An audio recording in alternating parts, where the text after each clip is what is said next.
안녕하세요. 완전 빡주니언입니다. 제가 2주 만에 영상을 또 촬영을 하게 되었는데 2주 정도 개인적으로 일도 바빴는데 그럼에도 불구하고 시간을 내서 책을 읽어보자 라는 생각이 들었고, 하필이면 좀 어려운 책을 골라서 2주 내내 이 책을 읽게 되었는데요. 오늘 소개해드릴 작품은 폴 오스터의 뉴욕 3부작입니다.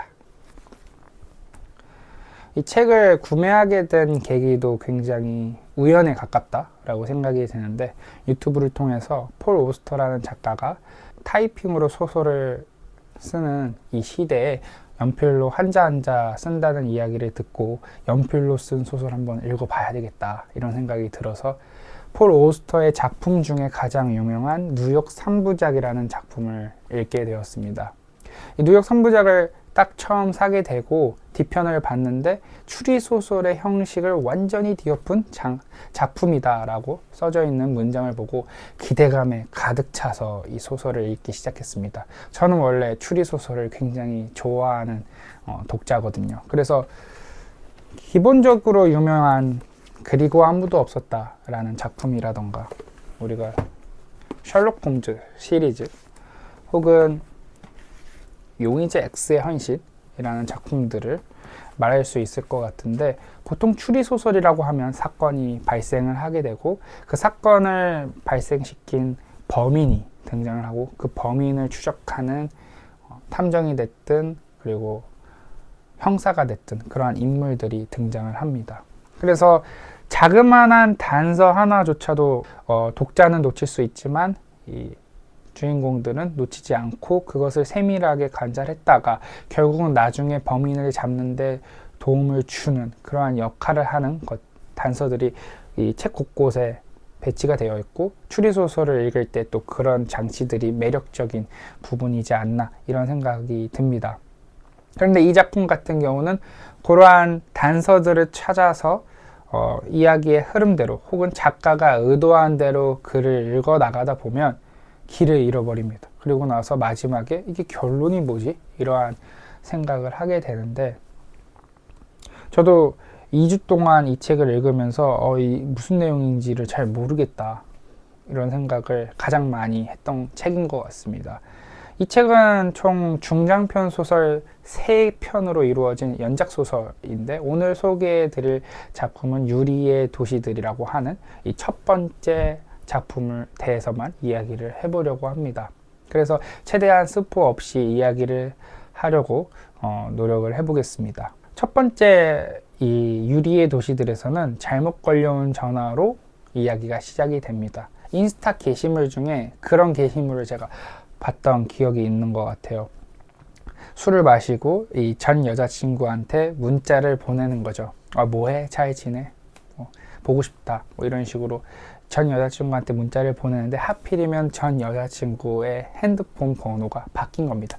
그러다 보니까 그 문자 메시지는 다른 사람이 받게 되고 당연히 당혹스러울 수밖에 없을 것 같아요. 그래서 저는 땡땡땡이 아닙니다. 문자 잘못 보낸 것 같아요 하는데, 이 남자가 벌써 나를 잊은 거냐, 벌써 뭐 새로운 사람이 생긴 거냐, 왜 나를 무시하냐, 뭐 이런 식으로 문자를 보내게 되고, 계속된 문자로 인해서 짜증이 났던 이 새 주인, 이 번호의 새 주인이 장난을 치게 되는 겁니다. 맞아 오빠 맞지? 기억난다? 막 이런 식으로 이제 조금씩 이렇게 쳐주니까 이제 좋아가지고 이제 문자를 계속 하다가 결국에는 나중에 들통이 나서 막 싸우는 그런 게시물을 봤는데, 폴 오스터는 무려 1980년도에 이런 기발한 생각을 해낸 작가입니다.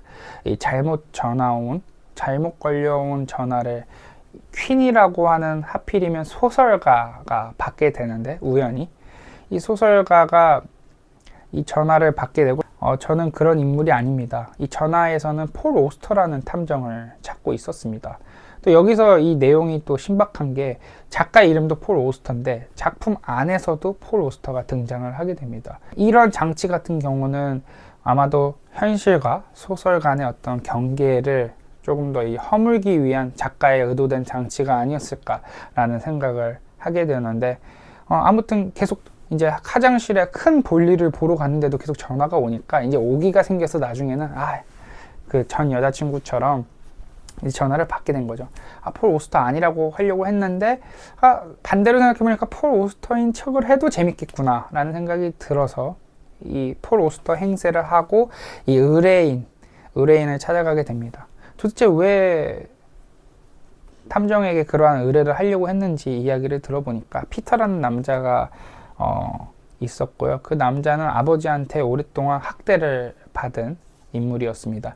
근데 그런 아버지가 감옥에 갔다가 이제 출소를 하게 되는데, 그 출소를 하게 되는 아버지로부터 자기를 좀 보호해달라, 막아달라, 혹은 그 아버지를 좀 이제 미행을 해가지고 동선을 좀 파악해서 미리 나 죽이려고 오면은 내가 좀 피할 수 있도록 도와달라, 그러한 의뢰를 하기 위해서 전화를 걸게 된 것이죠. 흥미를 느꼈던 이 주인공 키는 승낙을 하게 됩니다. 그래서 아버지가 젊었을 때 사진을 받게 되고, 아버지가 몇 시에 어느 역에서 내리는지도 입수를 하게 되는 거죠. 그래서 그 시간을 맞춰서 이 아버지를 미행하기 위해서 거기 장소에 이제 가게 되는데, 재밌는 것은 이 아버지라는 인물, 그 사진 속에서 봤던 인물이 똑같은 사람이 2명이 등장을 하는 겁니다. 그럼 이 퀸이라는 남자는 선택을 이제 해야 되겠죠. 누구를 따라가서 어쨌든 미행을 해야지 지켜줄 텐데 누가 누군지를 모르겠다, 이런 거죠. 이게 외모만 봐서는. 그래서 결국은 한 명을 직감적으로 선택을 하게 되고, 나중에 대해서는 그 인물을 끝까지 쫓아가다가 결국은 인물을 놓치게 되고, 그 의뢰했던 인물들도 사라지게 되고, 뭐 그러면서 소설이 마무리가 되는데, 보통 이제 추리 소설이라고 한다면 그러면 이 의뢰인을 이제 아버지로부터 지켜주던가 혹은 사실대로 자기는 사실 폴 오스터라는 탐정이 아니고 퀸이라는 소설가인데 이래 해서 내가 이렇게 얘기를 해서 뭐 오해가 풀리고 혹은 뭐 잘못돼서 죽던가, 이런 식으로 끝나야 되는데 결론이 이도 저도 아니게 끝이 나게 됩니다. 이게 뭐지? 싶었던 작품인데, 제가 이해한 바로 이제 설명을 드리자면, 이 아버지가 아들을 먼저 학대했던 그 장면을 먼저 가서 이야기를 해보자면, 이 아버지는 언어학자였고요. 이 아버지의 관심이 있는 거는 자연 언어에 대해서 관심이 있었습니다. 태초의 바빌론이라는 이야기를 사용을 하게 되는데, 태초에 인간이 탑을 이렇게 짓고 있었다, 하늘에 닿을 정도의 탑을 이렇게 짓고 있었다는 것이죠. 그들은 공통된 언어를 사용했고, 그 언어를 통해서 서로 협동해가지고 이 신에 대응할 수 있는 이 커다란 탑을 이제 세우고 있었던 것인데요. 신을 그걸 보고 이제 열이 받아서 언어를 이제 섞었다라는 이야기를 합니다. 그래서 이 인물 스틸먼이라는 인물은 지금 현재 우리가 쓰고 있는 언어가 이 자연을 혹은 이 세상을 전부 다 이해할 수 없다, 정의할 수 없다, 우리가 쓴 언어로 우리는 새로운 언어를 만들어야 된다라는 어떤 그런 생각에 갇혀있는 인물 같고요. 그러다 보니까 자신의 아들이었던 피터를 방 안에 가두고 교육을 받지 않았을 때 이 아이가 어떠한 언어를 쓰게 되는지를 보기 위한 일종의 실험을 했던 것이죠. 저는 이 단락에서 어떠한 생각을 했냐면, 언어라는 게 꼭 세상을 이해하기 위한 도구로서 작용해야 되는 건가, 단순히 의사소통을 위한 도구는 아니었을까라는 생각을 하면서 자연스럽게 넘어갔습니다. 그리고 두 번째, 이 스틸먼이라는 남자, 이제 아버지라는 인물이 2명이 도플갱어로 이렇게처럼 묘사를 해서 나오게 되는데, 이 장면에서도 작가가 어떻게 보면 우리가 흔히 벌스와 데스 사이의 초이스다 라는 이야기가 있지 않습니까? 그래서 매 순간 우리는 선택을 해야 되고, 어떤 그런 선택에 대한 결과가 남는 거다. 그러니까 탄생과 죽음 사이에, 이런 이야기가 있듯이 작가는 결국은 이 누군가를 선택을 했고 그런 선택된 결과가 나타난 것이다, 이런 게 아닐까, 이렇게 묘사를 하고 싶었던 건 아닐까라고 저는 이해를 했습니다. 제가 이 책을 읽으면서 2주 동안 되게 많은 생각을 했어요. 이거 어떻게 이해를 해야 되나? 내가 이해를 못하는 건가? 왜 계속 이 책을 생각하다 보니까 2주 동안 왜 하필 이 시기에 내가 이 책을 만나게 된 거지? 이게 뭐 어떤 운명이 있는 건가? 막 이 정도까지의 매몰된 생각을 갖게 되었는데, 이 작품에 이제 이 세 작품에 관통되는 것들 중 하나가, 누군가를 관찰하고 미행하다가 결국은 자기 정체성을 잃게 되는 내용이 이게 점점점 이 세 개의 내용의 주된 주제로 자리를 잡고 있습니다.